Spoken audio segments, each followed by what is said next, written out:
O Didaquê é um documento que está dividido em 16 capítulos, é isso? Isso. Ele tem partes específicas que é mais fácil a gente entender pelas partes do que pelos capítulos. Então ele é quando tamanho, você vai na Didaquê, ele é mais ou menos de tamanho. não, mas eu sei. Então, assim, a gente tem 16 capítulos, mas o importante é perceber que a gente tem, no primeiro capítulo, a ideia dos dois caminhos, que é uma ideia bem judaica, essa ideia do caminho da morte e caminho da vida. Uma ideia bem judaica de sabedoria Final judaica. do Sermão do Monte. Isso aí. É típico Salmo 1, Sermão do Monte. Depois você tem, depois dessa temática dos dois caminhos, no capítulo 6 até o capítulo 15, você tem instruções sobre a organização da igreja. E aí você vai ter instrução de alimentação em 6.3, sobre o batismo em 7.1-4, sobre o jejum do 7.4 a 8.1, e o jejum não pode ser igual ao jejum dos judeus. Os judeus fazem jejum nas terças e quintas, os cristãos fazem na quarta e na sexta, para não se assemelhar aos hipócritas. E também porque no batismo é importante que a pessoa faça jejum de pelo menos 3 dias. Então ele vai batizar domingo, então ele faz jejum sexta, sábado e domingo, que é o dia do seu batismo. Então tem uma eclesiologia e práticas de culto que são práticas bem pensadas, elas são maduras. Isso já cai numa pergunta que eu quero fazer. Como eram os cultos da igreja?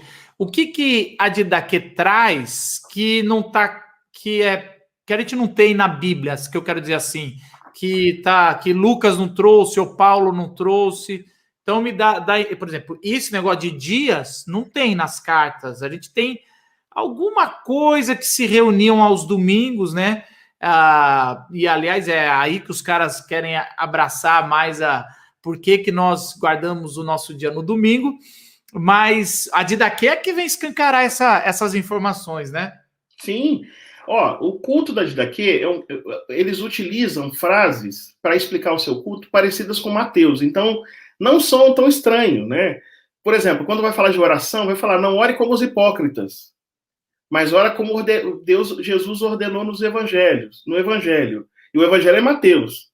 Aí a oração que vai ensinar é o Pai Nosso. Então isso é igual, mas eu vou falar o que é diferente, tá? O que é diferente? Primeiro, quando eles vão fazer orações, o que eles enxergam que é a coisa que vai ser orada, ou sobre o que se ora, é diferente. Por exemplo, capítulo 10.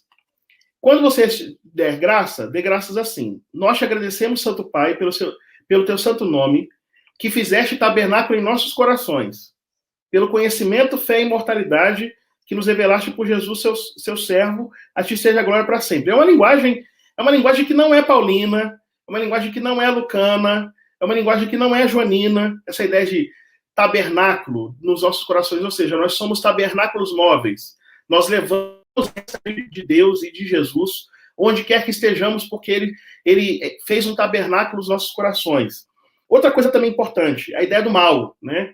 Ele tem uma fixação na ideia do mal nessa comunidade. Então, na oração deles, eles falam, lembra-te, Senhor, tua igreja, de libertá-la de todo mal e torná-la perfeita. Então, tanto a perfeição cristã quanto a libertação do mal são objetivos dessa comunidade, dessa igreja. Outra coisa importante, a ideia da destruição. O mau ensino nessa comunidade gera destruição. Capítulo 11. Se um mestre voltar e ensinar uma doutrina para a tua destruição, não ouça.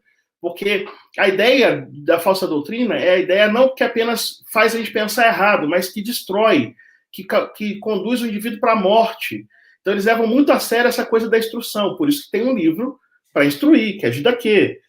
A ideia do falso profeta, do indivíduo que chega lá e que vai falar alguma coisa que não é de Deus. E não sendo de Deus, você tem que julgar o espírito daquele indivíduo que falar para saber se é caminho do Senhor ou não.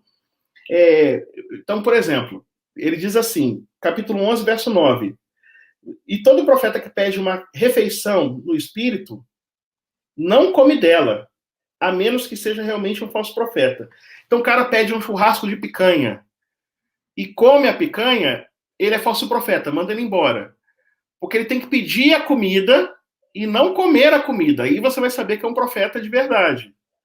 Porque ele pediu e não comeu. Ou seja, é outra lógica. Essa eu não entendi. É porque eu sou um cara que peço picanha e como. Eu só quero entender qual que é a lógica aí, porque eu fiquei com medo. A lógica é a igreja ele pedir para que as pessoas comam, para que as pessoas tragam comida, para que elas possam se alimentar.